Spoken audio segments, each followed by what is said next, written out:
Hello, welcome to Guide Glimpse. How to enable crypto wallet and Opera GX. To enable your crypto wallet and Opera GX, you must first go to your settings. To find that, you go to the left side of the browser of the Opera GX, then click on settings. And once you're here, click on features. And once you're at features, scroll down, keep scrolling down until you see crypto wallet.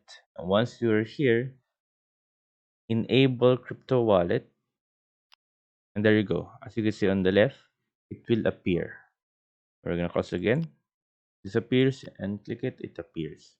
Right here, click on the crypto wallet, and you can create new wallet or sign in if you already have a wallet.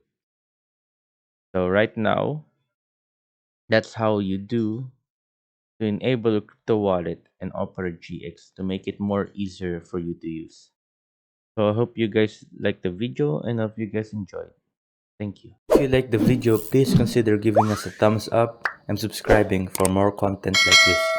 Thank you.